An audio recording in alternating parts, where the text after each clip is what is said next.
Hola a todos, bienvenidos al seminario sobre NEIS, corrosión e integridad y su gestión en refinerías. Los dejo con la ingeniera Teresa Pérez. ¿Qué tal? Buenas tardes, buenos días para algunos de ustedes.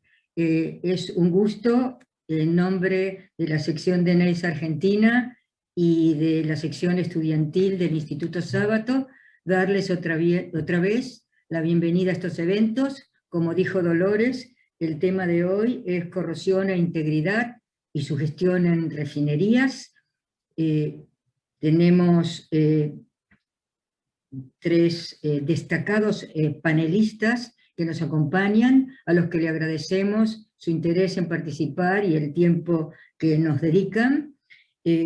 Durante las presentaciones de los tres, ustedes van a tener la posibilidad de mandarnos a través del chat preguntas. Los alentamos y los invitamos a hacerlo, porque la organización va a ser, son 2 charlas, un break, la tercera charla, y después le vamos a pedir que por favor nos den un feedback con una pequeña encuesta muy breve, y a los pocos minutos vamos a empezar en la última parte del webinar, que es la correspondiente a preguntas. O sea, las preguntas para los 3 expositores van a ir juntas ahí.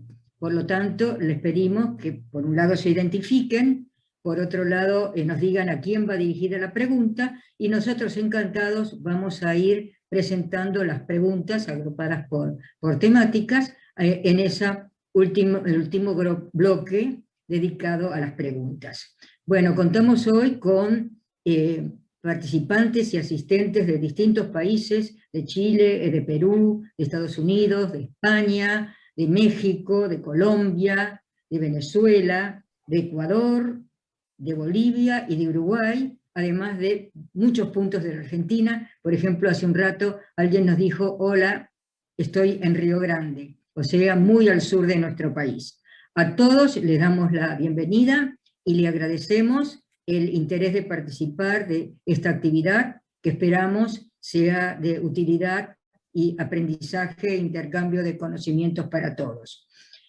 Esta concurrencia la logramos gracias a la difusión del evento, que es muy amplia, ya que todas las secciones de NEIS del mundo tenemos un blog común, donde cada uno publica sus actividades, y cada sección, tanto las estudiantiles como las de seniors, se toman el compromiso de difundirlas dentro de sus países. Por eso la difusión es tan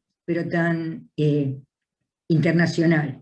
Entonces agradecemos a todos que siempre nos dan este apoyo y nos permiten tener una concurrencia muy plural y muy enriquecedora.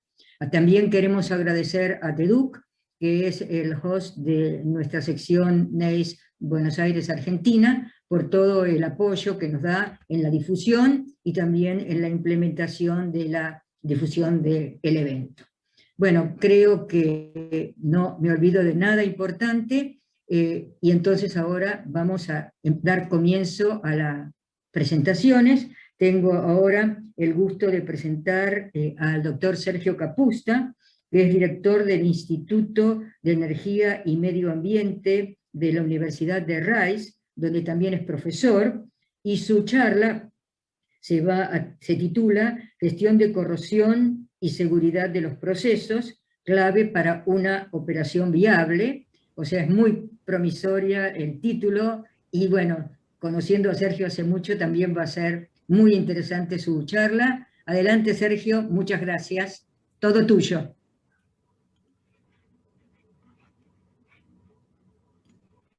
Gracias, Teresa.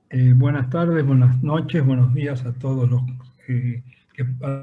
que me escuchan. Les agradezco mucho que tengan la amabilidad de compartir este tiempo conmigo.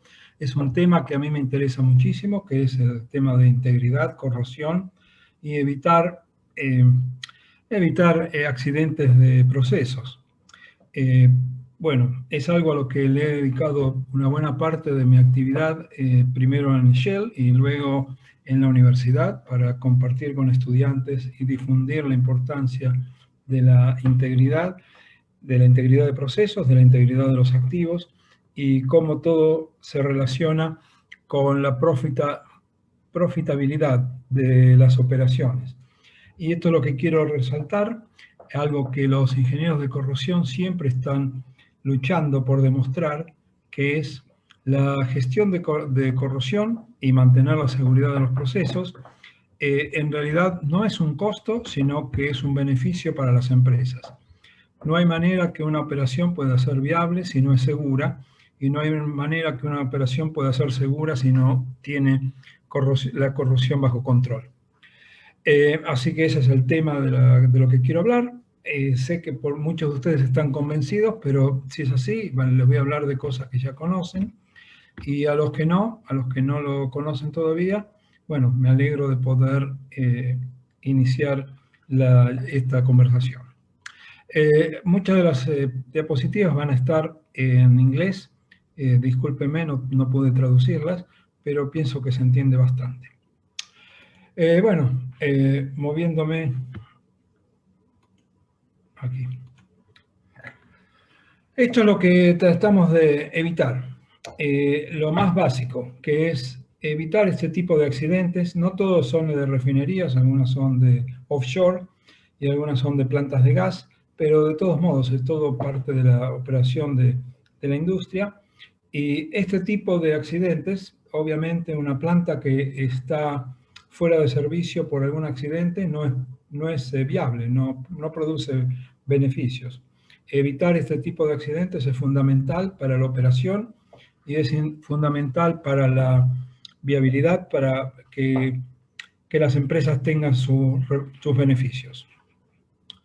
Así que no es solo un problema de ética o de moral, que queremos que nadie se lastime, por supuesto que eso también, pero es también una situación económica.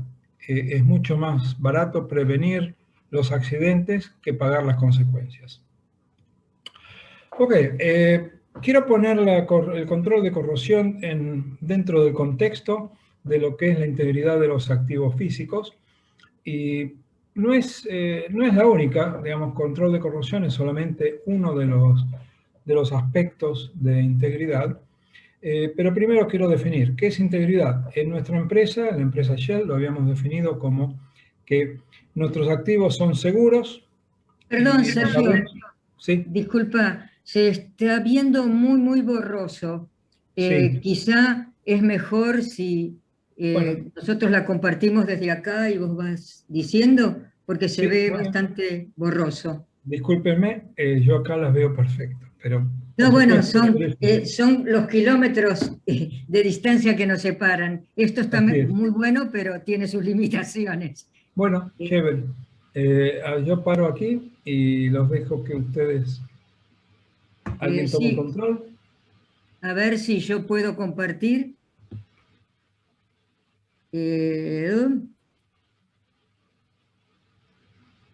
¿Ustedes están viendo mi pantalla? Sí, perfecto.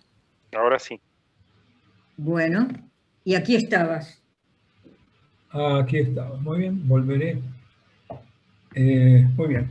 Entonces les decía que la definición de qué es integridad es bastante fácil, es que los activos son seguros, lo sabemos y podemos demostrarlo. No es solamente necesario saberlo, sino que además debemos demostrarlo a las autoridades, a la comunidad, a los que trabajan en las plantas y a todo aquel que esté posiblemente afectado por algún accidente que ocurra.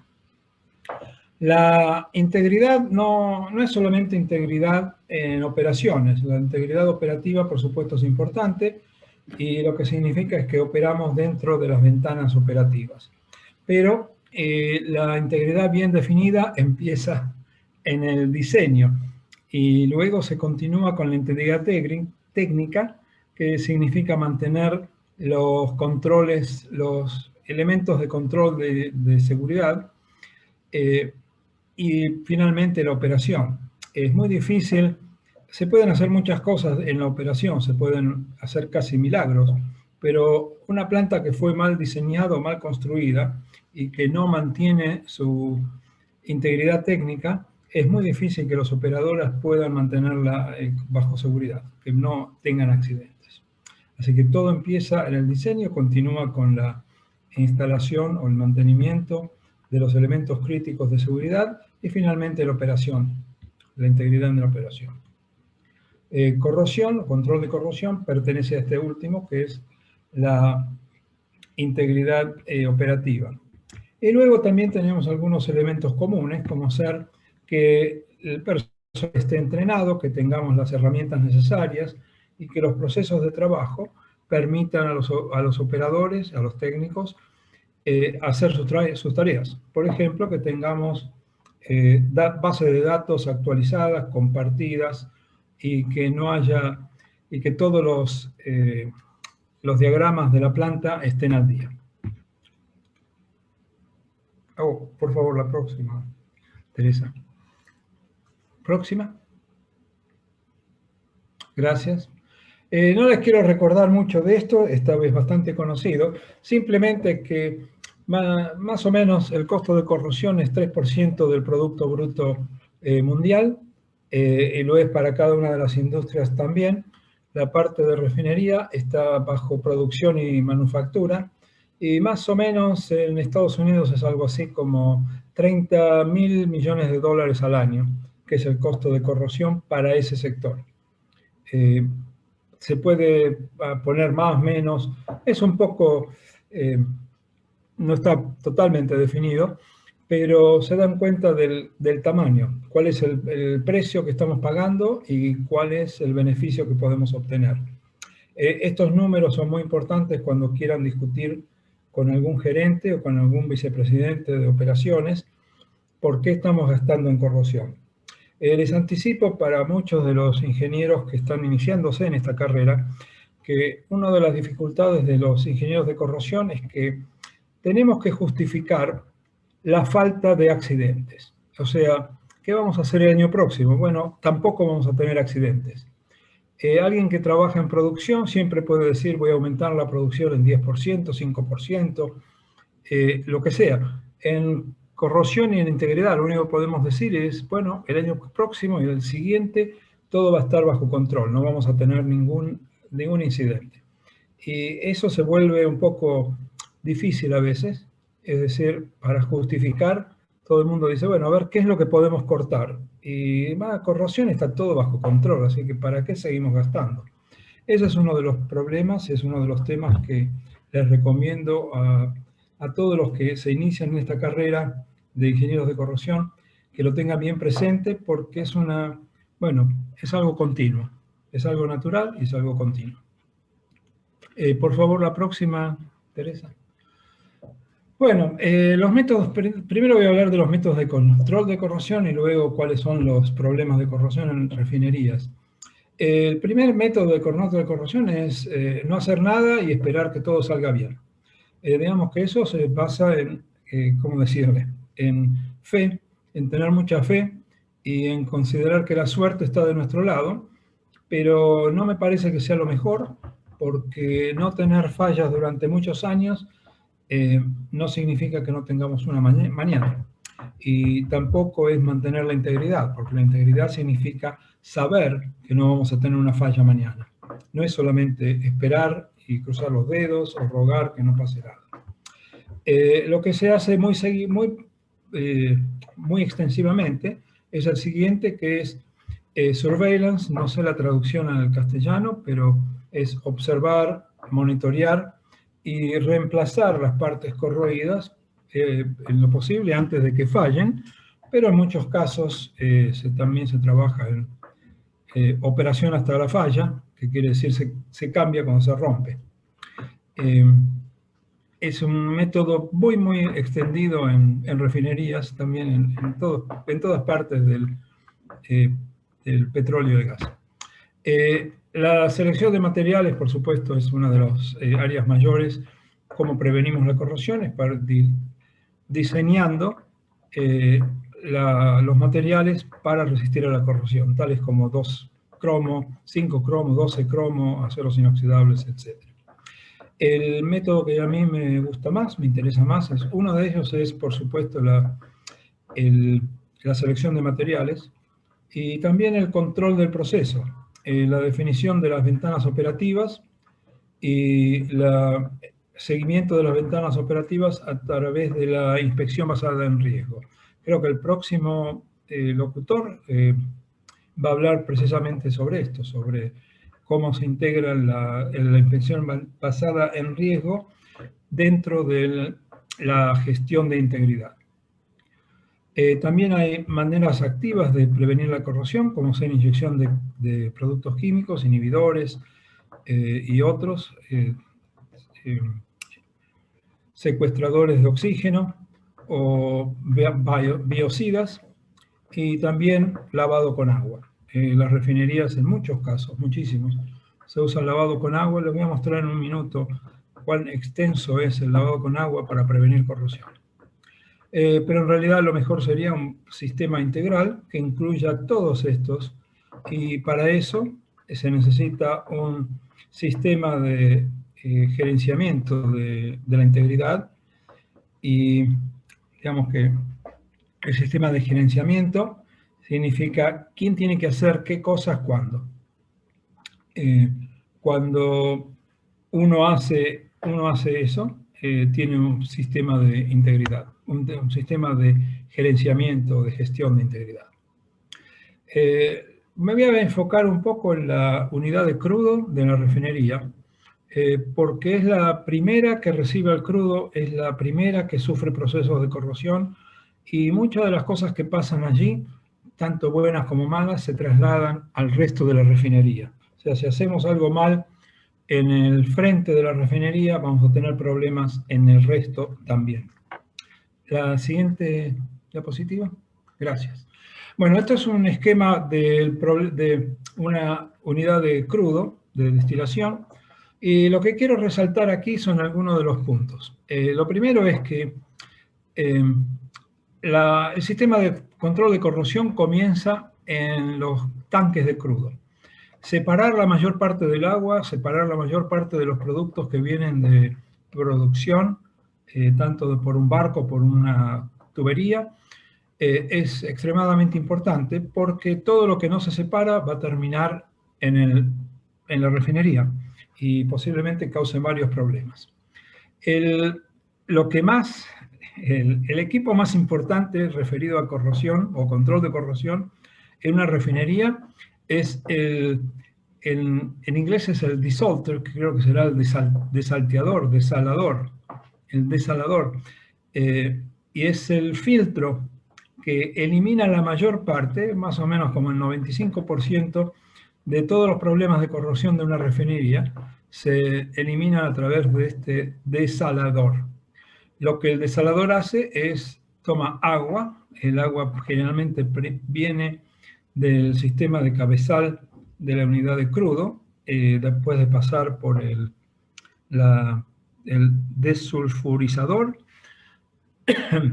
y con ese agua se lava el crudo para eliminar la mayor parte posible de las sales, los sedimentos, ácidos y otros productos que vienen con el crudo por la producción, y especialmente se trata de sacar finalmente la mayor cantidad del agua posible para que solo quede fracciones de agua.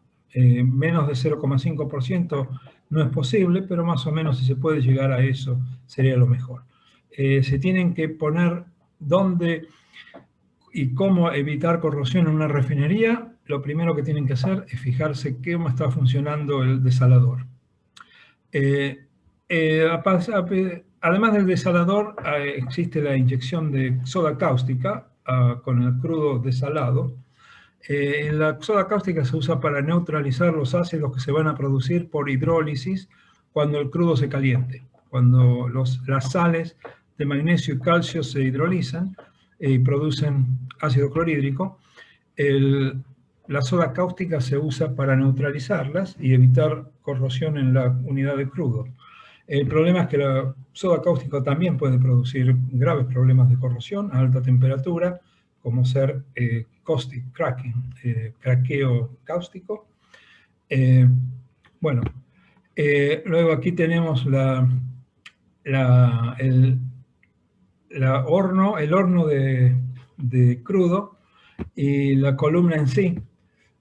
Aquí en la columna es donde mayormente ocurren los problemas. Generalmente todo el resto se trata de minimizar los problemas usando aleaciones correctas, distintos porcentajes de cromo dependiendo de la temperatura, la cantidad de azufre o de ácidos nafténicos, pero aquí en la unidad de crudo es donde se manifiesta primero la corrosión ácida por ácido clorhídrico, la corrosión por sulfuros, el craqueo, todo lo que puede pasar ocurre aquí. Es interesante que muchas de las compañías químicas lo que recomiendan es la inyección de neutralizadores o de inhibidores de corrosión para prevenir la corrosión en el tope de la columna. Eso lamentablemente no funciona mucho, por algo que les voy a mencionar enseguida. Yo prefiero mucho más el reciclado de agua y hacer el lavado para forzar el punto de rocío, para forzar la condensación de agua y para controlar exactamente cuál es el pH y la concentración de sales en el punto de condensación de agua. A ver si está aquí. La próxima diapositiva, por favor. Gracias. No voy a hablar mucho de los loops de corrosión, porque eso es parte de la siguiente presentación, pero es uno de los, algo lo voy a considerar uno de los inventos de Shell, que, bueno, fue aceptado por la industria y es bastante popular ahora, pero es la base de la inspección basada en riesgo, es hacer los loops de corrosión. Es una manera práctica, como verán en la próxima presentación, no hay nada científico de cómo se definen, más que nada es algo que uno saca por experiencia. Y cuando lo saben hacer es cuestión de segundos de cómo se definen los corrosion loops.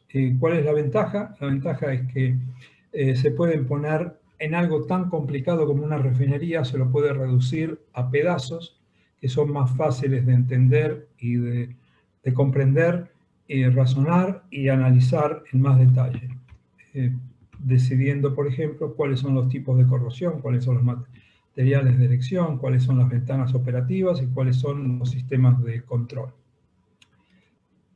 La próxima.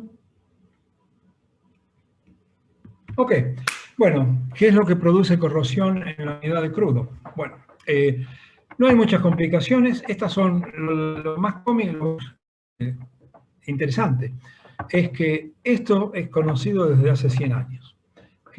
¿Cuáles son los problemas de corrosión? Que existe entrada de oxígeno y agua producen corrosión, hay corrosión ácida, corrosión cáustica, corrosión por ácido naftínico. Discúlpame, Sergio, sí. En unos 5 minutitos tendrías que ir redondeando, te aviso. Ok, redondeo. Gracias, Teresa. Así que todo esto es conocido. El problema es cómo es que todavía seguimos teniendo problemas de corrosión. Problemas serios en muchos casos, que resultan en accidentes. Si ya lo conocemos, y lo conocimos por tantos años. Bueno, uno de los problemas no es que no lo conocemos, sino que la gestión del sistema no está suficientemente incorporada a la gestión de la refinería. Es decir, se toma la corrosión como algo aparte, que es pues, un problema para que lo solucione el ingeniero de corrosión, y después está la productividad, la operación, etcétera, por separado. De esa manera es que los mismos problemas de corrosión surgen una y otra vez. La próxima, Teresa.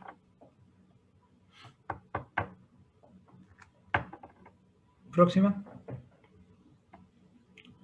Gracias. La próxima. Lo voy a saltear porque en homenaje al tiempo. Una más, Teresa. Sí, estoy teniendo algún pequeño problema para hacer el pasaje, disculpa, para variar. ¿Ahí va? ¿Esta? No, dos más, una más, dos más. ¿Esta? Estamos aquí, sí. Bueno, les repito, el desalación y la neutralización son los dos procesos o los dos mecanismos de protección de corrosión interna en refinerías que les van a solucionar muchos de sus problemas. La desalación, que remueve sales, sólidos y agua, y la neutralización, que elimina el ácido clorhídrico de forma por hidrólisis. Con esas dos solas cosas van a solucionar muchísimos de los problemas. Cuando tengan problemas de corrosión en otras partes de la refinería, lo mismo se aplica.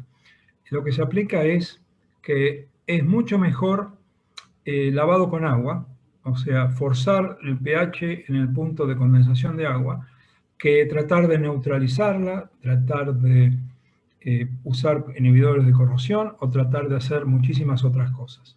Lo más importante es, ¿cómo se dice? Moverse con la naturaleza. La naturaleza quiere que el agua se condense. Bueno, vamos a ayudarla a que se condense en el punto que queremos y no en otros lados. Ok, la próxima, Teresa.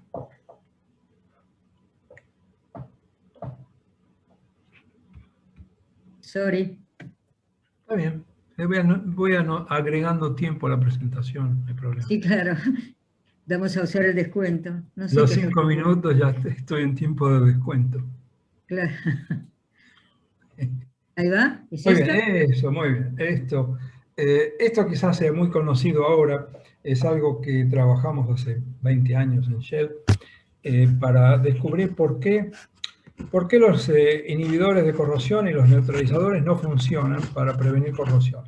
Y el problema es que la manera de determinar si la unidad de crudo en particular, pero otras también, si está bajo control, es medir el pH y la concentración de hierro en el agua condensada que se obtiene en la parte, ¿cómo se llama? La bota del acumulador de tope. Y el problema es que, primero, el pH en ese lugar va a ser un pH alcalino, porque se condensa todo el amoníaco y todos el amoníaco y todas las aminas que vienen con el crudo se condensan y van a resultar en un pH mayor que 7. Y por otro lado, la concentración de hierro en ese punto es inútil, porque generalmente lo que medimos es la solubilidad del sulfuro de hierro y no si el hierro viene de corrosión o no. Lo que es mucho más importante es medir el cloruro, porque el cloruro no está afectado por eso, y con el cloruro se puede calcular cuál fue el pH en el punto de condensación de agua. Y esto es lo que quería mostrar aquí, que generalmente en el punto de condensación de agua el pH es bajo, es menor de 3, cuando el que podemos medir es mayor que 7. Y eso es porque se condensa primero el ácido clorhídrico, sale de solución, se disuelve en el agua primero, y el amoníaco y los aminas se disuelven mucho después. Así que controlar el agua condensada no sirve de nada, medirla tampoco, a menos solamente para medir la cantidad de cloruro, que sí está relacionado con el pH. Muy bien, les quería mostrar otras. Por favor, Teresa, unas 2 más adelante, una más, y unas cuantas más quizás. Sigamos. Vos decime hasta cuándo sigo. Ok, vos seguís y yo te aviso. Más fácil Sí. cuando lo hago yo. Mira. Sí. Sí, A veces se resiste, no sé qué le pasa. Y no te conoce, Teresa. Está esperando que yo lo haga. ¿Ahí? ¿Esta? Ahí está. La Bueno. corrosión bajo aislamiento. La menciono aquí porque hace un par de semanas o un mes hubo una presentación en este mismo evento, un evento parecido, sobre corrosión bajo aislamiento y el problema que tiene. Bueno, esto es lo que se encuentra. Esto es una foto real de, como ven al costado, es la aislación. Pienso que lo único que mantenía la integridad o la presión de esta columna era los productos de corrosión, que son hierro, y se expanden. Acá parecería que son mucho mayores, pero digamos que no quedaba mucho de la pared. El problema de la corrosión bajo aislamientos es que es invisible. La única manera de verla es removiendo el aislamiento. Y la próxima foto, por favor, Teresa. Una o dos más. Ahí va. Cuando quiera va. Bueno. No sé. No sé qué es lo que pasa. No me... Bueno, Quiero no pasarla, si no... Fíjate de hacer clic sobre el slide, Teresa. Muy bien. Una, Ahora, dos, eso. ahí. Sí, seguí uno más. Sí, ahí está. ¿Esta con los helechos? Esta con los helechos, así es. Esta es una foto real de una refinería de Shell en una zona tropical. Y claro, uno puede decir, no sabemos dónde y cómo entra el agua en la aislación. Sin embargo, esto es algo que se ve, que se vio y que nadie reaccionaba a todo esto. No digo necesariamente que en el punto donde crecen las plantas es donde más corrosión exista, pero el mayor problema es que en otros lados no lo vemos. Y a ver la próxima foto, la próxima slide, que creo que va a ser la última. Esta, a ver, sí, esta estaría bien. Ok, gracias, Teresa. Esta. Y lo que muestro acá es un par de tipos de corrosión bajo aislamiento que hemos visto en práctica. Y el problema principal es las conexiones finas, las del diámetro muy chico. Lo que pasa es que los diámetros muy chicos también tienen paredes, espesores de pared muy chicos.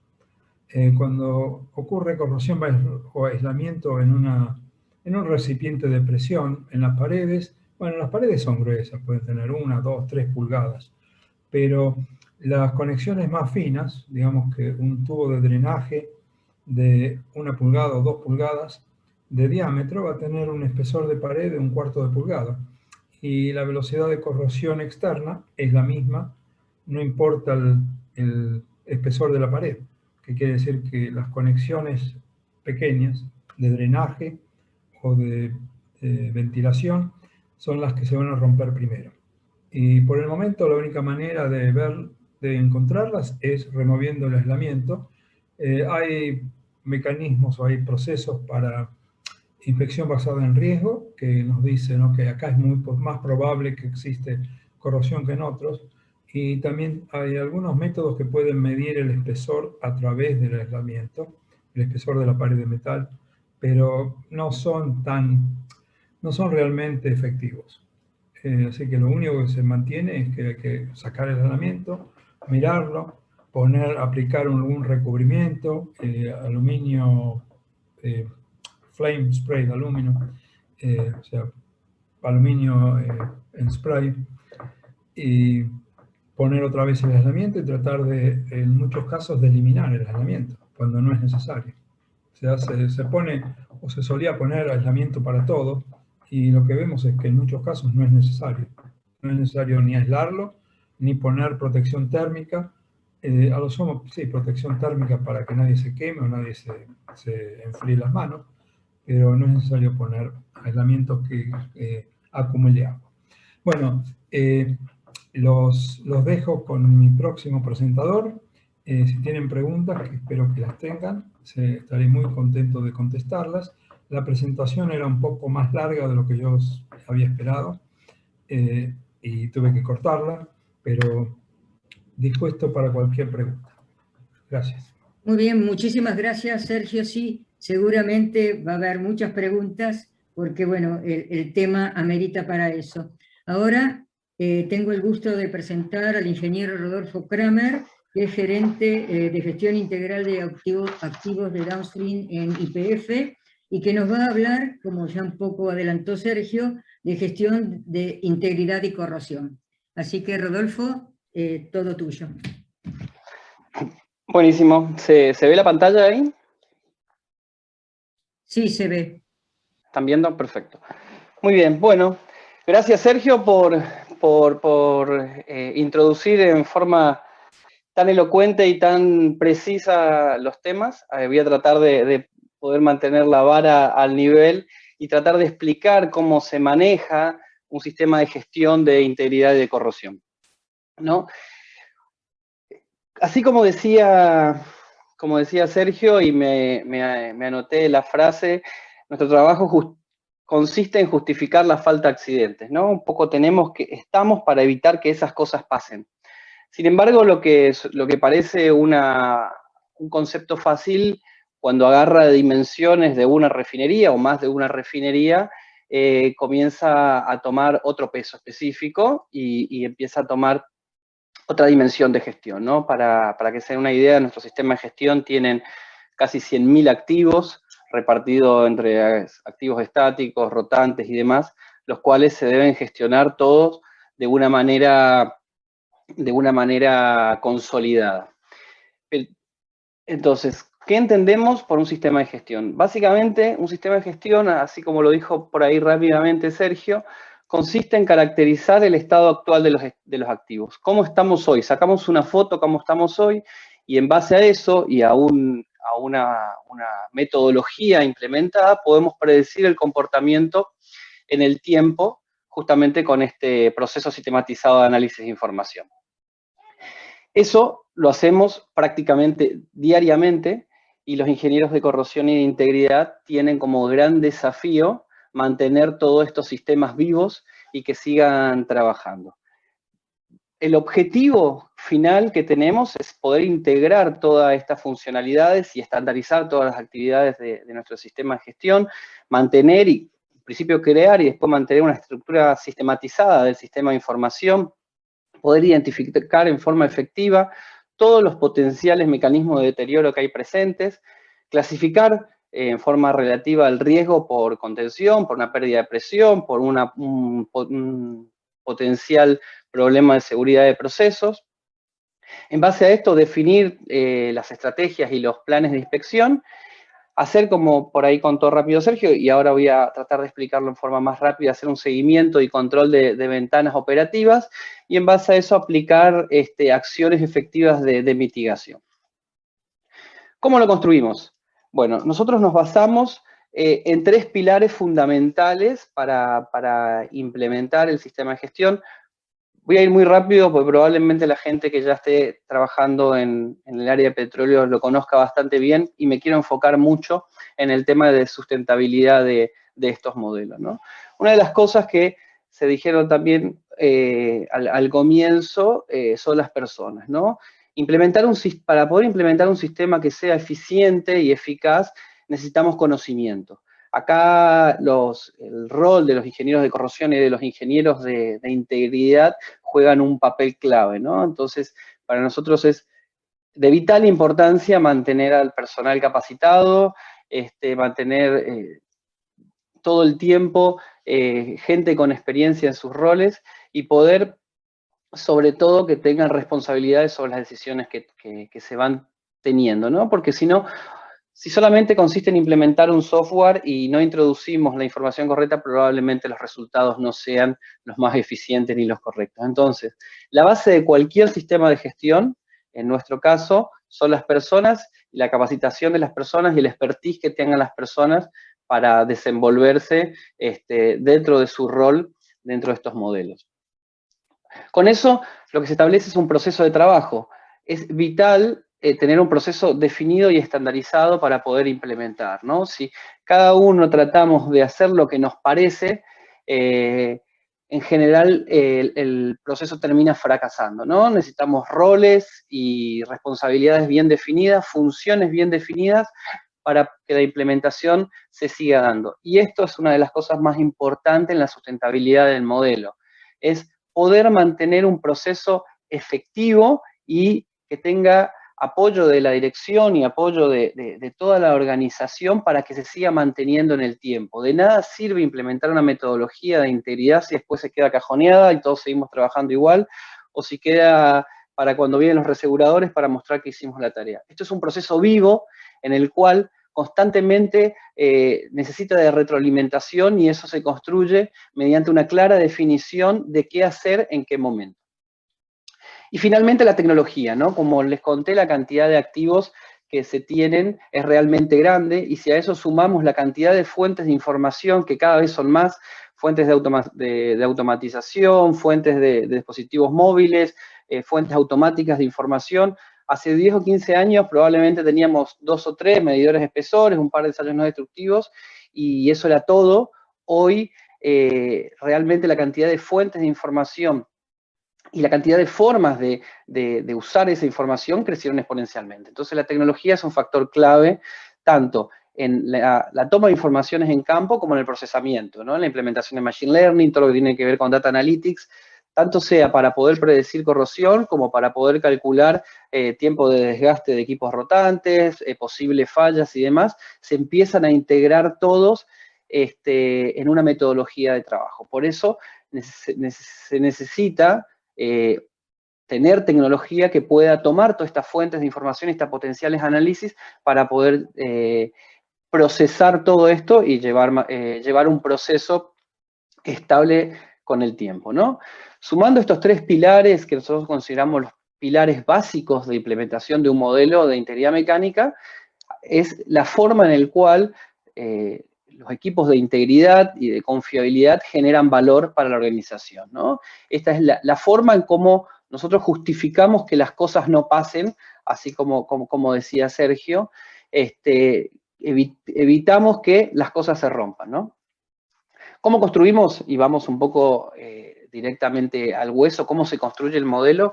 Bueno, lo primero que se hace es buscar información, ¿no? Se tienen los datos históricos de cómo fue la corrosión, qué pasó con el equipo, toda la historia del equipo, datos de condición, se trabaja con todas las otras áreas. Acá también es importante, y me tomo un minuto para contar que cambió mucho el concepto de integridad o el concepto de confiabilidad de hace algunos tiempos, ¿no? Hace algunos tiempos el concepto de integridad o de confiabilidad caía en la cabeza del gerente de inspección o de los ingenieros de corrosión.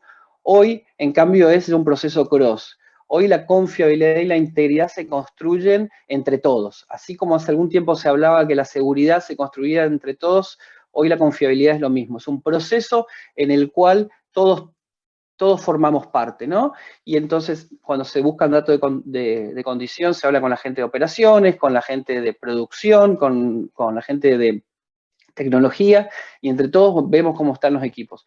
Porque no existe más la filosofía, es como si tuviéramos un auto y se van prendiendo las luces y seguimos manejando, y bueno, cuando el auto deja de andar, lo llevamos al taller.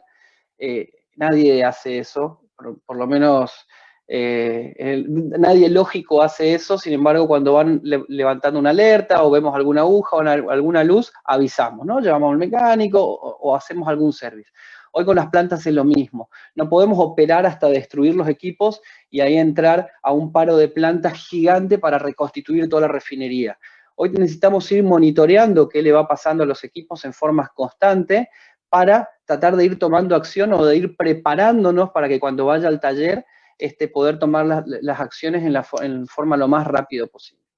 Y finalmente, como también decía Sergio, un factor clave son los datos de diseño, ¿no? La ingeniería, tanto de procesos como de selección de materiales, la ingeniería de la construcción es vital para la mantenabilidad de los equipos. Una buena ingeniería asegura que las plantas más adelante tendrán un mantenimiento correcto y además más fácil, ¿no? Es decir, todo lo que se ahorra, en general todo lo que se ahorra en la ingeniería se paga más caro en el mantenimiento. Por eso una buena ingeniería colabora en la vida útil de los equipos. Toda esta información lo ponemos dentro de un modelo de integridad mecánica. Y ahí entramos a hacer estos pasos que contaba como pasos consolidados, ¿no? Primero la definición de los lazos de corrosión, que ahora en un segundo voy a contar brevemente qué se trata. Luego el análisis de riesgo, que en nuestro caso es RBI, en todos los que trabajamos con equipos estáticos, puede ser RCM para equipos rotantes. Después, con base a eso, se define la estrategia de integridad, es decir, se arman los planes de inspección y se ejecutan los planes y se realiza la gestión del desempeño y la sustentabilidad. Es muy importante acá, como decía antes, ir censando todo el tiempo, ¿no? ¿Por qué? Porque cuando la condición de la planta va cambiando, probablemente la ejecución de los planes y la necesidad de la inspección va cambiando. Es decir, uno tiene un mapeo general basado en la primera foto que tomamos de cómo tiene que ser nuestros planes, pero todo puede cambiar, ¿no? Y cuando todo puede cambiar, necesitamos tener respuesta para eso que cambie. ¿Y eso qué significa? Bueno, tener acciones de mitigación. Che, ¿el crudo que estamos metiendo es el mismo crudo o cambió el TAN, cambiaron los cloruros orgánicos, cambió la concentración de azufre? Bueno, todo eso lo tenemos que ir monitoreando y si vemos cambios, poder ser lo suficientemente eficientes para poder, eficientes y rápidos, para poder cambiar nuestros planes de inspección y garantizar que la operación será segura. En base a eso, los resultados que tenemos en general son la evaluación del riesgo, los planes que cuento de inspección y monitoreo, las acciones de mitigación en caso de que esto vaya cambiando, y los indicadores de performance del área, que son las que muestran cómo estamos trabajando. Acá lo mostró Sergio, yo lo voy a contar muy rápido, qué son los lazos de corrosión. Los lazos de corrosión, en general dividimos la planta de acuerdo al recorrido y al comportamiento del fluido dentro de los límites de sistemas, del tipo de fluido, si es líquido, si es gas, las variables de proceso, temperatura, presión, pH, contaminantes, el material, por clase, especificación, grado, por componente de material, la descripción de la susceptibilidad de deterioro y los mecanismos de desarrollo, de deterioro, perdón, potenciales. Entonces, en base a eso, tomamos el mecanismo de corrosión predominante y es el que usamos para realizar el RBI, ¿no? La inspección basada en riesgo. La inspección basada en riesgo básicamente es un proceso de evaluación administrada por riesgo de todos los sistemas de contención de fluido de las unidades de proceso y de servicio de una instalación. Nosotros nos enfocamos básicamente en la contención del fluido dentro del proceso operativo del mismo o dentro del proceso de almacenamiento, debido al deterioro de los materiales por incidencia de, obviamente, de los mecanismos de deterioro que pueden ser corrosión, degradación, etc. Estos riesgos después los administramos a través de la inspección del activo, ¿no? Entonces, básicamente los fundamentos del RBI es, una vez que evaluamos cada equipo por su potencial riesgo, se arma el plan de inspección para mitigar ese riesgo potencial de acuerdo a la evaluación, ¿no? Hay diferentes tipos y análisis de RBI, puede ser cualitativo, semicuantitativo o cuantitativo de acuerdo a la criticidad que tenga el equipo. Y básicamente es una herramienta que nos permite ir haciendo una mejora continua y nos administrar en forma integral todos nuestros planes de inspección y todo el riesgo inherente a la operación. ¿Cómo lo hace o cómo pasamos de la evaluación de riesgo al plan de inspección? Básicamente considerando la probabilidad de falla y la consecuencia de falla en forma integrada, con una forma sistematizada, ¿sí?, de correlacionar ambas variables. En base a eso, obtenemos la clasificación del riesgo del equipo y podemos armar el plan de inspección. ¿Qué consideraciones tomamos en cuenta para hacer esta evaluación de riesgo? Bueno, la revisión de la filosofía de operación y de trabajo del equipo, los lazos de corrosión que están acá, las variables críticas del proceso, los potenciales mecanismos de desarrollo, las estrategias generales de inspección que se van a utilizar para mitigar estos problemas de corrosión, toda la revisión de los datos históricos, las tasas de corrosión, las tasas de deterioro, todas las condiciones operativas, temperatura, si hay factores externos, como por ahí contaba Sergio, si existe corrosión bajo aislación, en qué medio se encuentra, la temperatura, todo lo que tiene que ver con el análisis de sensibilidad y de mitigación para definir la estrategia, es decir, qué mecanismo de inspección vamos a usar para cada mecanismo de corrosión que identificamos. Y en base a eso después generamos la estrategia específica de inspección por cada componente y lo consolidamos en el plan de inspección del equipo. Sin embargo, esto no deja de nuevo de ser una foto. Y esto es como un paciente, ¿no? Un paciente que nos hacemos nuestro análisis médico una vez por año y nos dicen, tenés alto alguna variable, tenés que dejar de comer azúcar, no tenés que comer tanto asado porque el colesterol está alto. Entonces, nuestros corrosion loop quedan definidos dentro de ciertos límites de operación. Entonces, el segundo paso es definir las ventanas operativas, ¿no? Las ventanas operativas básicamente lo que hacen es esto, ¿no? Asociar las variables críticas del proceso a los mecanismos potenciales de deterioro, ¿no? Y sus valores límites, rango de monitoreo, estándar, de informativo o crítico, y definir las acciones de mitigación resultantes de superar los rangos de control. Por ejemplo, supongamos que tenemos definido todo nuestro corrosion loop, definimos nuestras ventanas operativas que garantizan de alguna forma de que la planta se va a corroer de acuerdo a lo que definimos en nuestro corrosion loop mientras se mantenga dentro de nuestras ventanas. Por eso es tan importante el rol de los ingenieros de corrosión y de integridad del monitoreo de las ventanas. Y también es importante definir qué acción de mitigación se va a tomar en el caso de que alguna variable salga fuera del límite. Por ejemplo, una temperatura de un horno que supera un límite crítico, ¿qué acción vamos a tomar? ¿Vamos a hacer una termografía? ¿Vamos a tener que inspeccionar el horno? ¿Tenemos que parar el horno? Bueno, todo eso queda definido dentro de las ventanas operativas y cambia nuestro plan de inspección. ¿Por qué? Porque necesitamos mitigar el riesgo, que es un poco el corazón de todo esto, ¿no? Mantenernos operando dentro de un riesgo controlado con las variables bajo control, ¿no? Rodolfo, esto es un poco bueno. Sí. Quedan 5 minutos. Perfecto, gracias.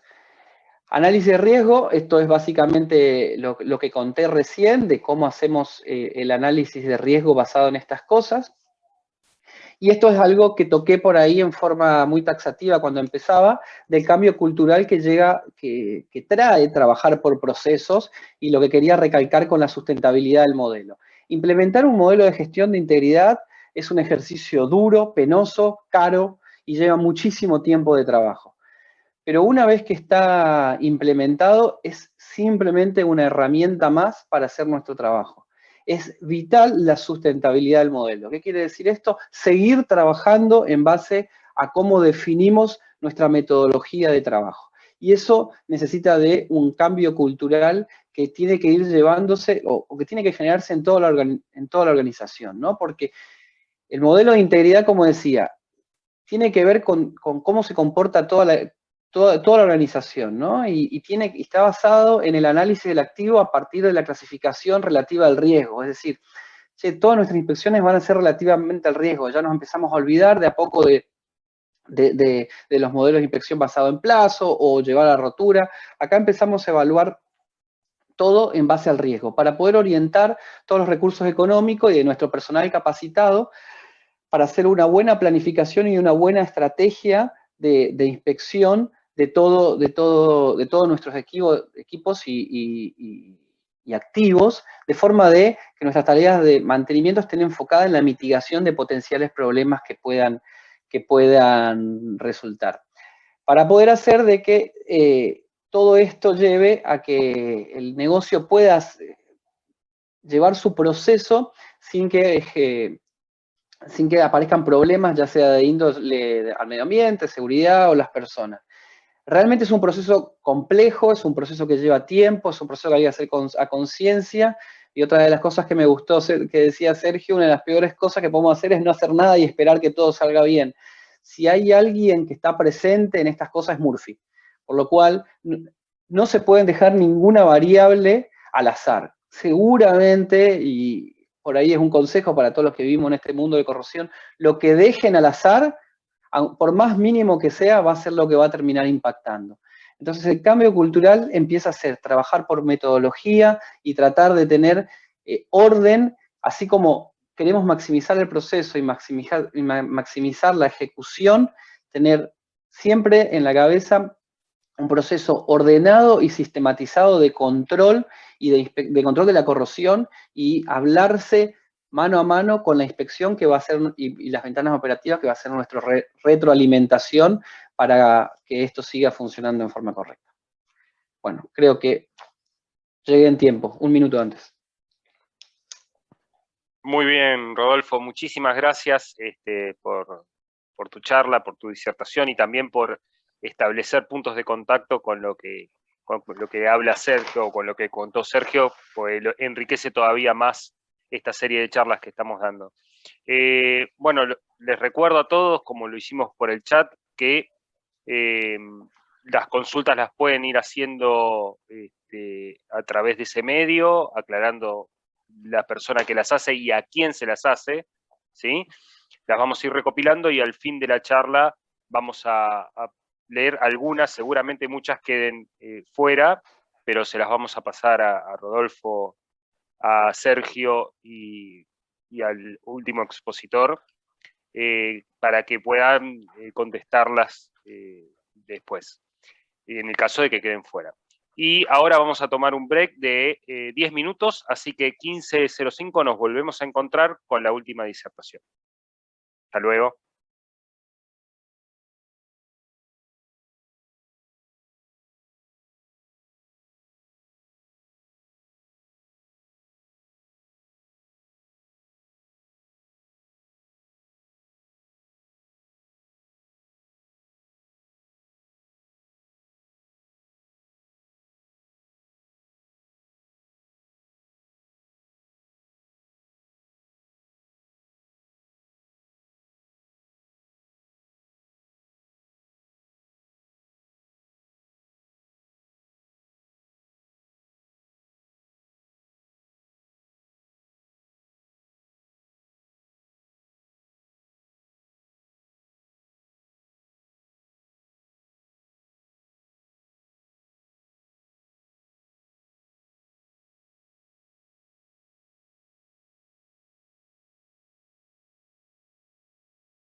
Bienvenidos nuevamente, gracias por estar ahí. Antes de continuar con la próxima presentación, les recordamos que pueden enviar sus preguntas al chat. Por favor, no se olviden de indicar hacia quién va dirigida la pregunta. Ahora sí, le damos la palabra a Francisco Ronchi, ingeniero de integridad de la Refinería de La Plata en YPF, con su presentación sobre detección del fenómeno de ataque por hidrógeno a alta temperatura, HTHA, en equipos de intercambio de una planta de lubricantes.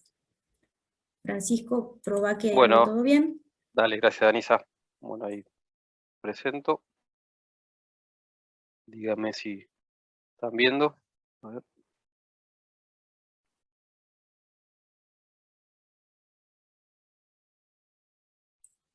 Ahí se ve bien.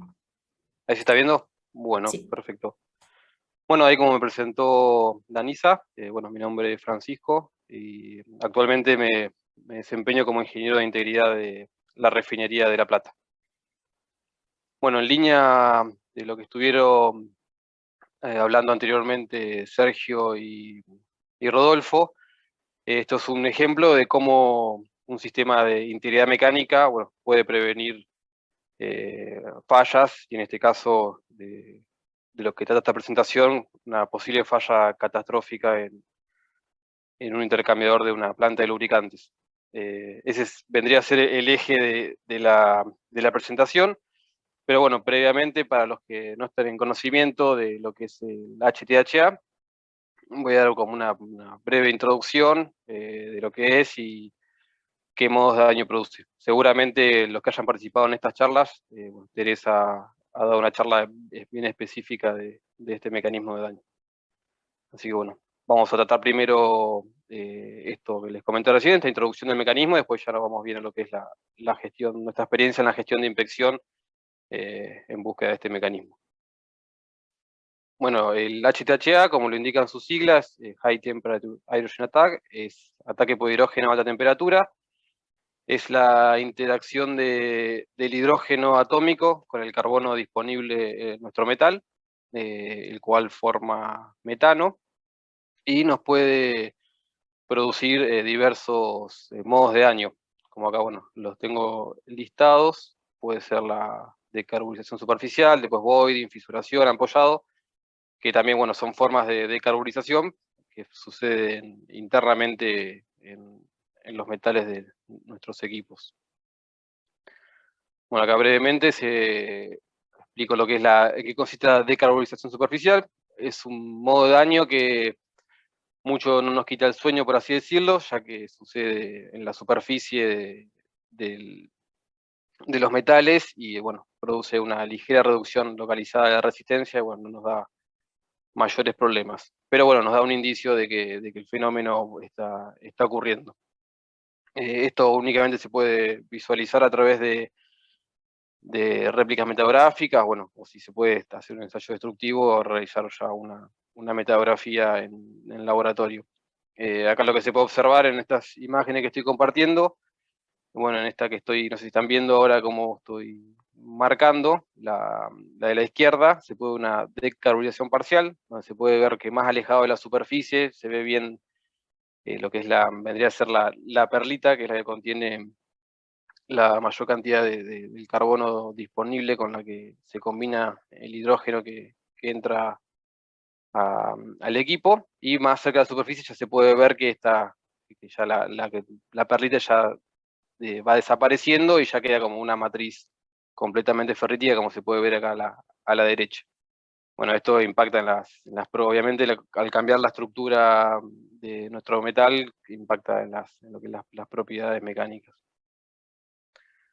Ahora, bueno, ya vamos más con lo que es los modos de daño que más nos interesa y nos preocupan a nosotros, que ya es la decarburización interna, que bueno, el primer estadio del mecanismo de daño lo que genera se llama llamados voiding, que es el hidrógeno se aloja normalmente en los límites de grano, bueno, y al combinarse con el carbono disponible forma metano. Bueno, ya metano, ya una vez que se forma por el tamaño de la molécula, ya no puede escapar y nos genera este daño en el límite de grano, que puede seguir acumulando metano y agrandarse y aumentar los estados tensionales, o mismo la cercanía de ellos, nos pueden derivar en lo que es fisuras, que es lo que vamos a ver ahora, más adelante. Bueno, este estadio de daño, es importante remarcar que está debajo del umbral de los ensayos no destructivos que se utilizan normalmente en las refinerías, y únicamente se puede ver a través de imágenes SEM con muchísimo aumento, del orden de 10.000 por, para poder observar esto. Esto normalmente, para los que conocen el mecanismo de daño, se llama el periodo de incubación, el periodo en que el daño está sucediendo, pero todavía no lo podemos detectar. Bueno, estos void, como les comenté recién, se van uniendo, los estados tensionales van aumentando en esas zonas a medida que también baja resistencia el metal, porque a medida que los voids se generan a costa de sacarle también carbono disponible a las aleaciones, y ya empiezan a generar estas fisuras intergranulares que se pueden ir combinando y conectando hasta generar las fisuras que pueden atravesar el espesor de nuestros equipos, que es lo que justamente es muy importante detectarlos con anterioridad, como para evitar este tipo de fallas que por las presiones y temperaturas que manejan los equipos pueden ser fallas muy catastróficas. Y estos estadios sí ya se pueden detectar a través de técnicas de ultrasonido muy comúnmente utilizadas en las refinerías, como que es el TOFD, el Phase Array, o otro tipo de técnica de ultrasonido. Y también otra forma de daño es el ampollado, que es acumulación también de hidrógeno y metano, puede ser también en inclusiones no metálicas, o lo que se llama suciedad de las chapas, se puede acumular y nos generan estas ampollas que, si están cerca de la superficie, se pueden ver visualmente, y si no, con ensayos también de ultrasonido son fácilmente detectables, debido a que ya son de tamaños más considerables. Y estas ampollas, nos pueden también generar fisuras periféricas que pueden propagar y conectarse con las de otras ampollas, y también hacer que pierdan contención nuestros equipos. Ya dando una introducción, para más o menos tengan una idea de qué se trata el mecanismo de daño de ataque por hidrógeno, ya vamos con lo que es la implementación de un sistema de integridad mecánica en una de nuestras unidades, que es una unidad de hidrotratamiento de aceite, que básicamente, para los que no conocen, su función es extraer los compuestos azufrados y de nitrógeno del aceite, como para que esté en especificación. Los intercambiadores que son susceptibles a este mecanismo de esta unidad son estos que estoy acá marcando, que son los que, ¿cómo se llama? Precalientan la carga al reactor utilizando el propio calor del reactor, como una modalidad de eficiencia energética. Acá una aclaración, un dato bastante importante es que al momento de la inspección estos equipos tenían 48 años en servicio. ¿Cómo llegamos a inspeccionar estos equipos? Como comentaban previamente, el sistema de integridad consiste primero en identificar nuestros mecanismos de daño de nuestra planta, para luego hacer nuestra gestión de RBI, que es la que nos va a terminar priorizando unas inspecciones y determinando las técnicas más adecuadas y los alcances que necesitamos hacer como para mitigar este riesgo basado en la inspección, como mismo lo dice el nombre de la norma. Haciendo este estudio de los mecanismos, se identificó justamente que estos equipos eran susceptibles por las condiciones de operación y la presencia de hidrógeno. Entonces, ahí nos juntamos con procesos, se junta con operaciones, como para ya tener datos más precisos que nos permitan evaluar qué tan susceptibles son estos equipos, y qué probabilidad hay de que se pueda ocurrir la falla. Para esto, se juntan los datos de operaciones, tanto de temperatura como presión parcial de hidrógeno, que es un dato importante para este mecanismo, y bueno, también lo que es los materiales. En este caso, bueno, acá pueden ver que el intercambiador A era el que a más temperatura opera, bueno, el B ya un poco menos temperatura, el C aún también bastante menos temperatura. Y acá la particularidad es que el A y el B tienen una metalurgia de ácido al carbono con un recubrimiento metálico muy chiquito, un CLAD de 12 cromo, y el intercambiador C ya tiene otro tipo de aleación con más contenido de cromo. Bueno, para evaluar a ver qué tan sutiles son, se utilizan estas curvas, que son las curvas de Nelson, que son unas curvas que se desarrollaron experimentalmente, y también bueno, se fueron corrigiendo con el tiempo a medida que las refinerías del mundo iban reportando casos por debajo de la curva, entonces bueno, se van ajustando. Pero al no hacer experimentales, justamente lo único que marcan es que no hubo experiencia de fallas por debajo, pero eso no te dice tampoco que no pueda llegar a ocurrir. Bueno, acá cuando ubicamos nuestros equipos dentro de estas curvas, vimos que acá pueden ver el intercambiador A y el B. La curva de referencia que usan es la de acero al carbono, que están bastante por encima. Y bueno, acá se puede ver el intercambiador C, que su curva de referencia, bueno, acá no se puede ver porque es un recorte, pero está por encima de la curva de 1 cromo.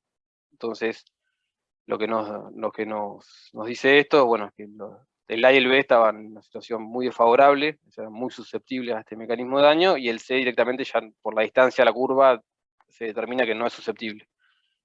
Acá pueden ver que dentro de la matriz de riesgo RBI, bueno, tenemos acá del 1 al 5 lo que es su probabilidad de falla, siendo 1 la más alta, y su consecuencia de falla de A a la E siendo A la más alta, está ubicado en la peor zona dentro de esta matriz. Esto nos llevó a decir, bueno, que estos equipos hay que inspeccionarlos lo antes posible, para justamente evaluar cómo están y bueno, obviamente después tomar las acciones de mitigación correspondientes en base a lo que en lo que se encuentre. Pero igualmente ya inspeccionarlo nos baja la probabilidad, porque ya estamos en conocimiento de cómo están nuestros equipos. Es una reducción de la incertidumbre y mitigando el riesgo, bueno, a través de la inspección. Bueno, entonces, cuando tuvimos que determinar qué tipo de inspección íbamos a realizar, bueno, investigando estábamos en conocimiento hay un instituto británico que es el Instituto Lavender, que certifica inspectores no solo en lo que son técnicas de ultrasonido, como TFD, Phase-Array o TFM, sino que además los certifica a los inspectores en busca de este mecanismo específicamente.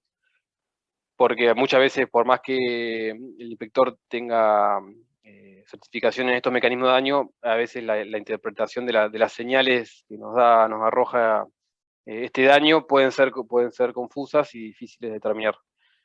Bueno, entonces, evaluando todo esto y evaluando en la zona que estaban estos equipos, dijimos, bueno, vamos a traer a un inspector que tenga, bueno, conocimiento y experiencia en busca de este mecanismo. Bueno, se inspeccionaron, el C, como ya le dije, no se inspeccionó, pero sí el A y el B se inspeccionaron al 100%. Lo que encontramos después de las inspecciones es que el A no tenía ataque, a nuestra sorpresa, porque era el que, por las condiciones de operación, que era el que a más temperatura trabajaba, era el que esperábamos más ataque, y el B estaba en severo ataque. Ahí ahora vamos a compartir lo que se encontró. Bueno, encontramos todas las formas de manifestación del daño, las encontramos en este intercambiador B. Se encontraron, bueno, fisuras de tamaños considerables, como se puede ver acá, microfisuras, se encontraron ampollas con grietas periféricas, incluso había fisuras que estaban muy cerca de atravesar el espesor. Así que bueno, encontramos que estaba en una condición muy, muy comprometida el equipo. Y bueno, lo pudimos de alguna manera agarrar a tiempo. Bueno, acá después las técnicas que usó el inspector, bueno, el TOFD se utiliza primero porque permite barridos más rápidos y abarcar mucha más cantidad de área en menor tiempo, y eso ya, bueno, ya nos da indicaciones de que si hay alguna discontinuidad, y después, bueno, en combinación con otras técnicas de ultrasonido, como el Phase Array o el TFM, se termina de caracterizar el daño. Bueno, ahora vamos ya con la última, lo último de la presentación, que es, bueno, un poco de la experiencia y de haber hecho este ensayo, y también como lección aprendida nos da que a la hora, este mecanismo de daño, a la hora de priorizar las inspecciones, no solo hay que basarse en las condiciones de presiones parciales de hidrógeno y temperatura, sino que, bueno, hoy hay mucha bibliografía, también, bueno, incluso hay publicaciones de NEIS, mismo la API 941, que es la que publica las curvas de Nelson, ya hablan de que hay un montón de otras variables que pueden afectar la susceptibilidad y la probabilidad que se dé este daño. Bueno, acá yo nombro, bueno, varias, que puse las dos flechitas porque pueden tanto aumentar como disminuir la susceptibilidad, como puede ser el ensuciamiento, bueno, el tipo de tratamiento térmico que se realizó, a la temperatura, bueno, los estados tensionales particulares del equipo, los años de servicio, el carbono disponible, bueno, la historia térmica de cómo fue fabricado. Hay un montón de información que no la vamos a tener nunca, pero es importante saber que nos pueden llegar a estar afectando de alguna manera la probabilidad de que se produzca el daño, que justamente fue lo que nos pasó a nosotros. Eso también nos deja como la enseñanza de que si hubiera que haber priorizado uno de los dos equipos, probablemente hubiéramos priorizado solo inspeccionar el A, por cuestiones, puede ser de tiempo, bueno, o de costos, y infiriendo cómo estaba este equipo el A, hubiéramos seguramente, obviamente hablo con el diario del lunes, pero probablemente hubiéramos dicho, bueno, como el A está bien, el B tendría que estar bien. Bueno, y claramente nos demostró lo contrario. Entonces, bueno, esto nos habla de, bueno, de la importancia de tener el conocimiento de que hay otras variables en juego, y todos los equipos que estén operando mismo por debajo, cercano de la curva o por encima, requieren de inspección.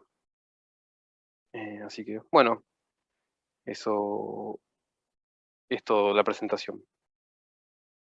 Bueno, muchas gracias por su tiempo. Bueno, muchas gracias a vos, Francisco, por compartirnos este trabajo de aplicación en el campo, que está muy bueno para compartirlo con toda la comunidad de corrosionistas y expertos en materiales. En este momento deberían estar recibiendo el link de la encuesta por el chat. Nos tomamos unos 3 minutos para que puedan contestarla, y luego volvemos con el debate. Si tienen alguna pregunta, la mandan por el chat. No se olviden de poner hacia quién va dirigida. Gracias.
Bueno, vamos a dar inicio a la sesión de preguntas y respuestas. Antes que nada, agradecerles por las preguntas que nos mandaron. Vamos a tratar de hacer todas las que podamos en el tiempo que nos queda, como para no pasarnos mucho de la hora de fin del seminario. Si quedaran algunas preguntas para los expositores que no lleguemos a responder, pueden enviarlas a los correos de las secciones, tanto sabatoneis.estudiantil@gmail.com o neis-sección-argentina@gmail.com, y nosotros nos encargamos de reenviarlas a los expositores. Ahora sí, si estamos todos de vuelta, vamos a dar comienzo a la sesión de preguntas. Acá, Rodolfo, si quieren los expositores y los panelistas pueden iniciar sus cámaras, así ya comenzamos con el debate. Y tengo acá unas preguntas para Rodolfo, que son más de tu faceta gerencial, Rodolfo. Manuel Álvarez nos pregunta, él dice: personalmente encuentro mucha resistencia por parte de la gerencia para implementar mejoras en la planta. ¿Cómo recomiendas empezar? Sí, sin duda, la parte más difícil, ¿no? Creo que todos pasamos por el mismo camino.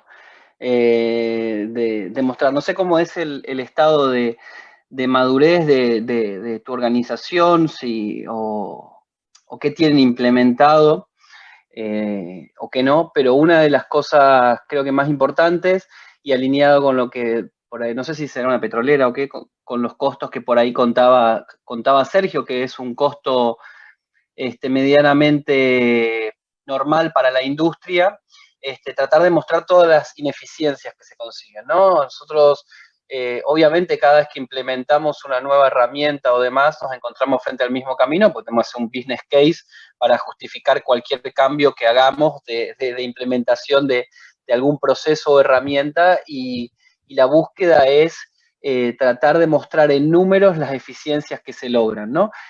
Más allá del riesgo y demás, si te vas a meter en toda la parte que tiene que ver con confiabilidad, la demostración de la continuidad operativa, la reducción de tiempos muertos, la mayor utilización de los equipos, suelen ser valores suficientes como para justificar la implementación de un área dedicada.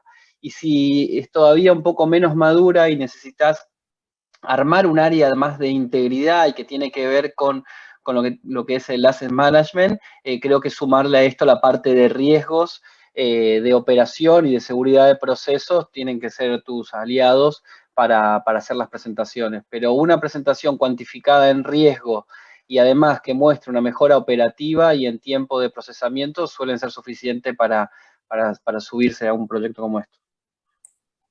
Totalmente de acuerdo. Bueno, Manuel, cualquier cosa podés mandar alguna de las preguntas que te hacía Rodolfo al chat.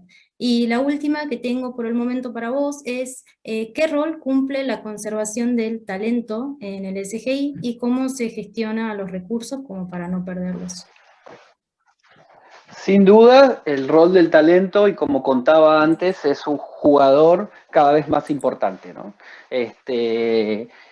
Nosotros, digo nosotros, pero existen planes para mantener el talento dentro de la empresa. Existen diferentes planes tanto de capacitación como de mantenimiento y de desarrollo de habilidades técnicas para perfiles elegidos, como pueden ser los ingenieros de corrosión que conté al comienzo, porque una de las claves es, un ingeniero de corrosión no se forma en la facultad, si bien trae todos los conocimientos teóricos, el conocimiento práctico se gana en la planta, y eso es mucho tiempo. En general tienen que transcurrir un par de paros de planta para que esté en contacto con los problemas, y eso es tiempo. Entonces, todo este tiempo se trata de, a estas personas o a estos perfiles, tratamos de armar planes ad hoc para mantenerlo dentro de nuestras filas. No es fácil, cuesta, hay mucha competencia en el mercado, pero sí es un factor con el cual se trabaja codo a codo con recursos humanos y con áreas dedicadas dentro de la compañía a mantener el conocimiento y el expertise dentro de la empresa.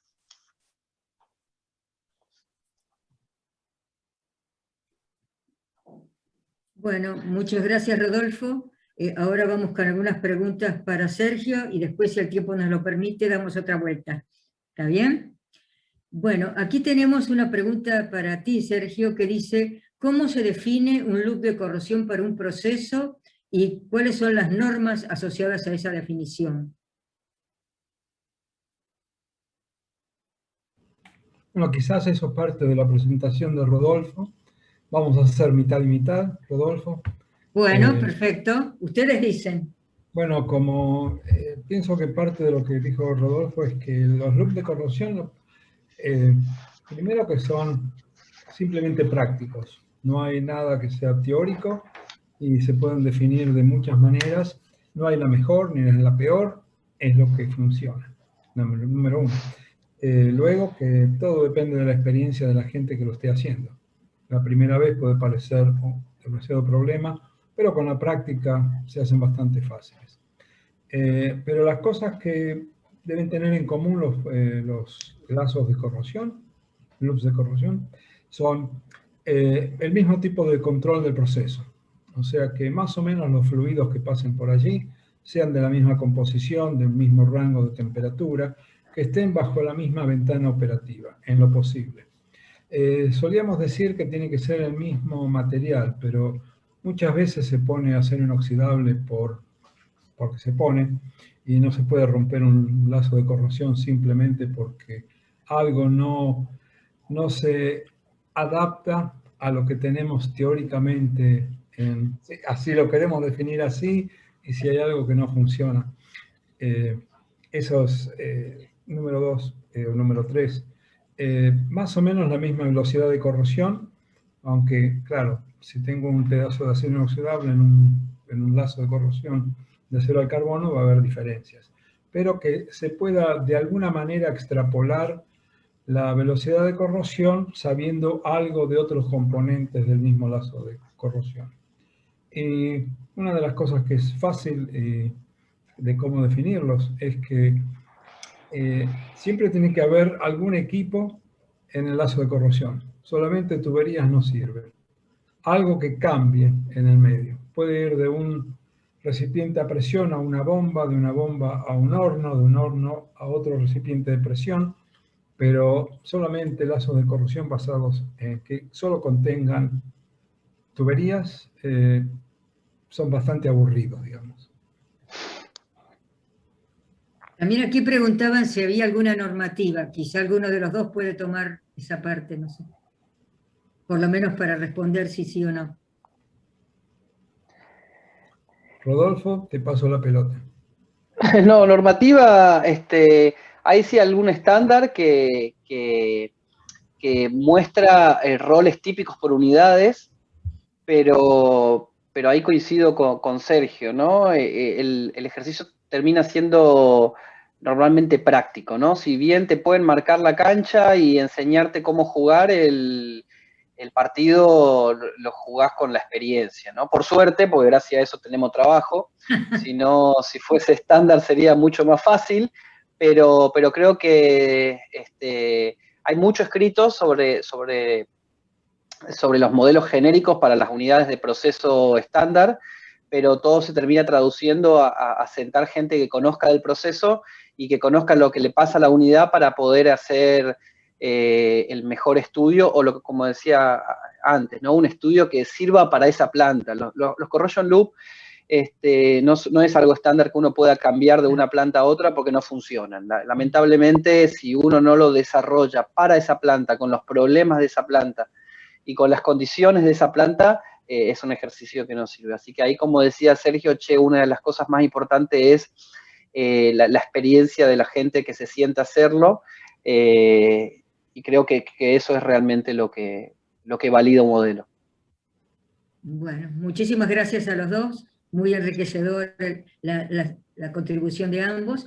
Y aquí tenemos otra pregunta también para Sergio, de Elisa Vilches, que dice si se puede combinar datos de pérdida de peso en probetas R con, por ejemplo, los datos de inspección o de ultrasonido que miden espesores de pared, ¿cómo lograr que se integren? La pregunta del millón. Esa es la pregunta del millón. La pregunta, ok, la voy a extender un poco. En general la pregunta es ¿cómo se puede correlacionar medidas con probetas o medidas con lo que sea, con lo que realmente ocurre en la pared del recipiente? Esa es la pregunta del millón, porque la única manera de saber qué ocurre en la pared del recipiente es abrirlo y mirar por dentro. Y ahí se puede saber. El problema es que, claro, es la más difícil esa, porque solamente ocurre cada 3, 4 años y es tomar una foto, como dice Rodolfo, que pasa con el paciente en todo el medio. Habiendo dicho eso, hay algunas maneras de que se puede hacer un poco mejor. Hay algunas probetas que se pueden poner contra las paredes, sobre las paredes, que miden directamente espesor en lugar de medir un tubito dentro, colgado en el medio del fluido. Así que hay algunas probetas que son un poco mejores y que dan alguna indicación. Lo que diría es que en general lo que se toma, los resultados de probetas son indicativos. Indicativo significa cambios.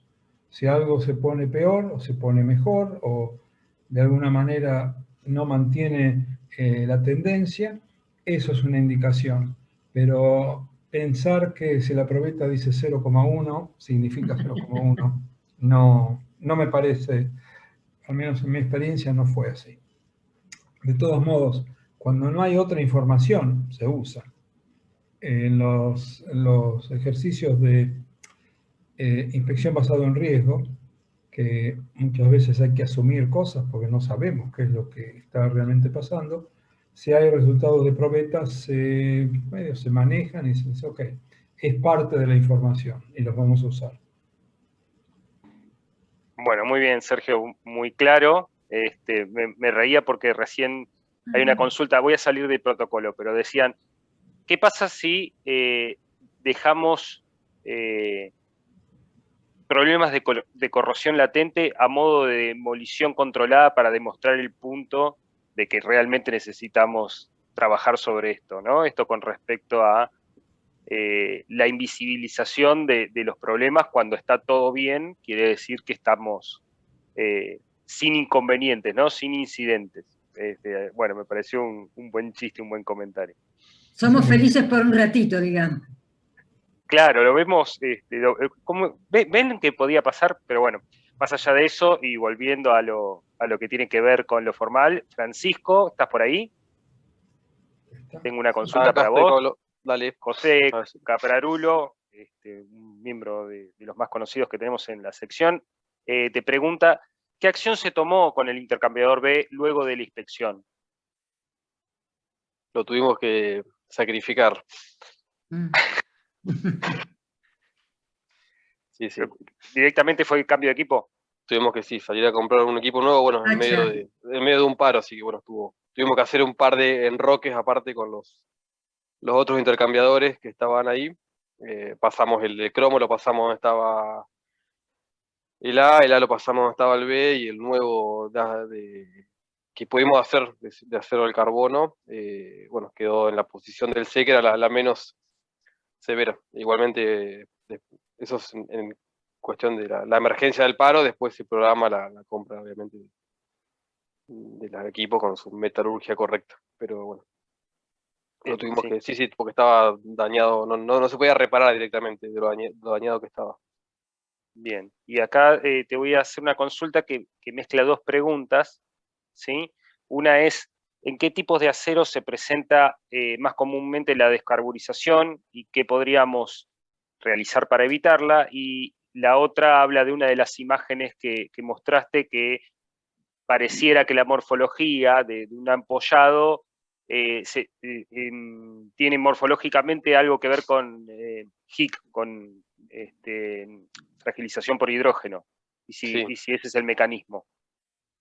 Bueno, la primera pregunta, bueno, era de si eran más propensos estas metalurgias a tener más ataques. Sí, La decarbonización. los aceros al carbono, que no tienen aliantes como cromo, que generan carburos más estables, son más propensos al ataque justamente porque al ser menos estables los carburos, el carbono está más disponible para combinarse con el hidrógeno.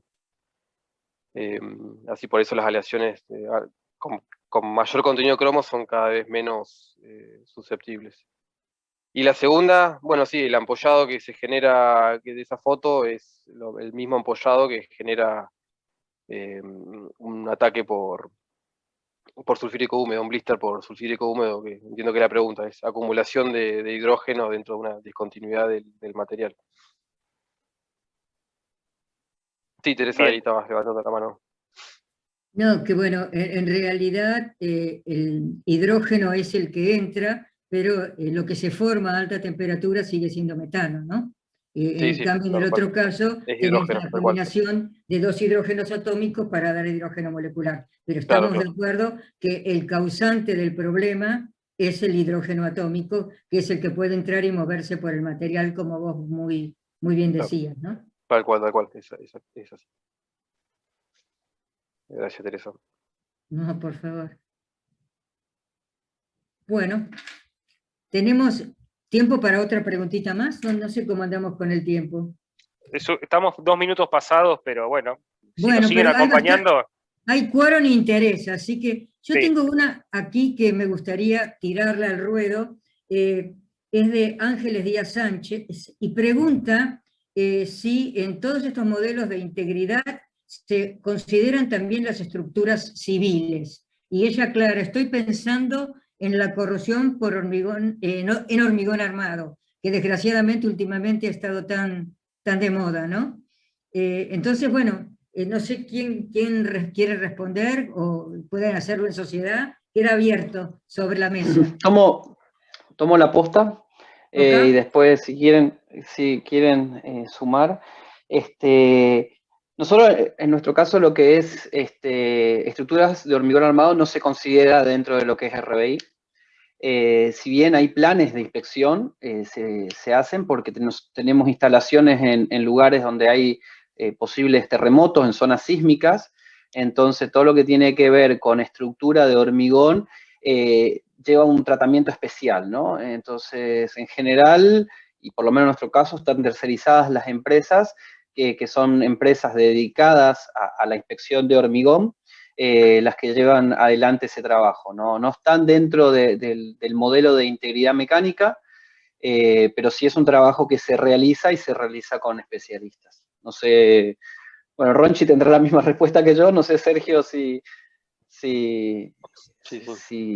yo tengo la misma respuesta, que hay muchas normas para la inspección de estructuras civiles y generalmente son totalmente distintas de las inspecciones de procesos. Exacto. Bueno, muchas gracias. Respondida la pregunta de Ángeles. No sé, a ver, ¿queda alguna más? ¿Hay alguna más por ahí? Una preguntita más para Francisco sobre las curvas de Nelson y cómo se considera el tiempo de operación de los equipos al hacer la evaluación con las curvas de Nelson.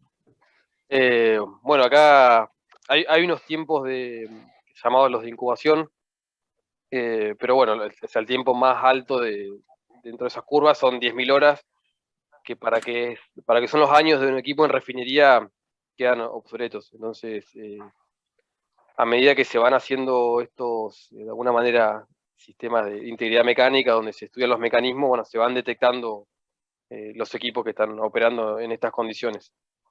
Pero ya esta refinería, ten en cuenta que tiene ya más de 60, 70 años, así que la mayoría de los equipos ya están en tiempos críticos de operación en estas condiciones. Bueno, sí, muchas gracias, Francisco. No tuve ocasión, pero quería decirte que me pareció muy interesante la charla y muestra una puesta a tierra y en la realidad cuál es la problemática del hidrógeno a alta temperatura y cómo ustedes, bueno, lo manejaron teniendo en cuenta, por ejemplo, la mejor tecnología, ¿no? Para, por ejemplo, la detección y las personas más capacitadas. Yo simplemente para otros que puedan estar interesados, les quería comentar una historia que empezó por allá por el 2010, cuando hubo un tristemente famoso llegó a explosión en un intercambiador en Estados Unidos, en una planta que producía nafta, y eso implicó una inspección y un informe por parte del Board de Accidentes en la Industria Química y Petroquímica, que fue, el que quiera, yo le puedo compartir el link, fue bastante lapidario respecto de creer ciegamente en las curvas de Nelson. Enfatizaban, como decía Francisco, que son algo experimental y que, como muy bien dijo él, que estén por ahí muy cerquita, como son muchas las variables y no todas están tenidas en cuenta, te podés caer del otro lado.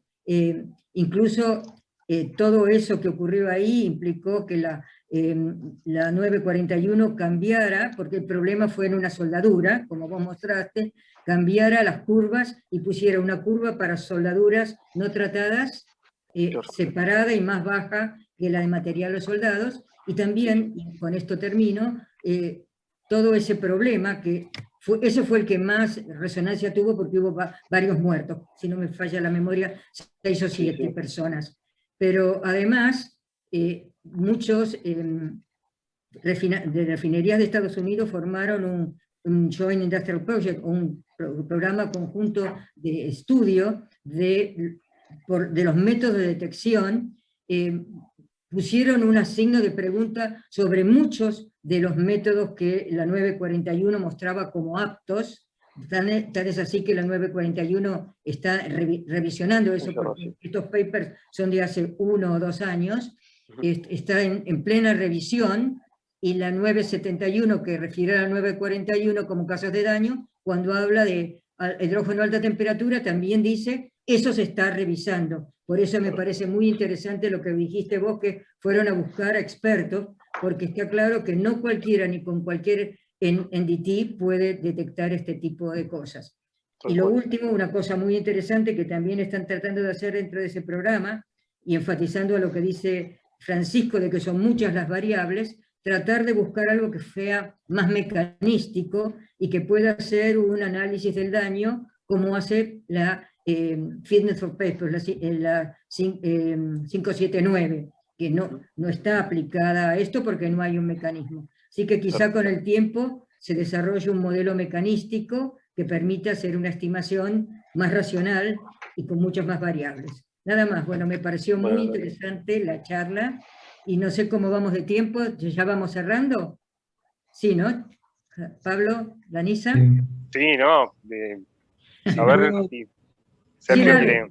si tengo la Dale, oportunidad Sergio, de ¿qué hacer querés decir? una pregunta relacionada con lo que estaban conversando recién. Como saben, el uso de hidrógeno, la producción de hidrógeno verde, hidrógeno azul, hidrógeno de todos los colores, está siendo promocionada mucho por la decarbonización de la economía. Y una de las preguntas es, bueno, tenemos que transportar el hidrógeno, ¿qué pasa con el hidrógeno transportado en tuberías de acero al carbono? Y no sé si, bueno, yo hacía mucho que no lo veía esto, pero sé que en las refinerías donde se trabaja con hidrógeno, por ejemplo, en desulfurización o hidrotratamientos, todo es acero al carbono. Y no hay ningún comentario de que sea hidrógeno molecular. Y acero al carbono es terrible, es lo peor.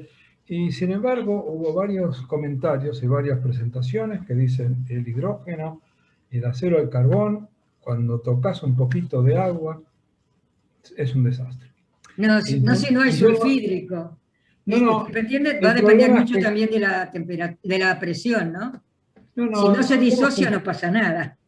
Bueno, esa es la pregunta que tengo para todos los que sean de NEIS, que por favor, cuando tengan algún momento libre, que hagan un esfuerzo y estudien este problema, porque me puse a leer las presentaciones y siempre terminan diciendo, claro, porque la corrosión produce hidrógeno Sí, pero no estamos hablando de lo mismo. Estamos hablando Es una mezcolanza de conceptos. hidrógeno molecular a 100 atmósferas, 15.000 PSA.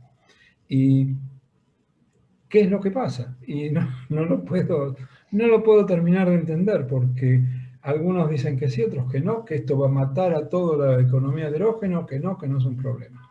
Se los dejo porque hay mucha confusión y pienso que hay bastante interés en hidrógeno en el mundo.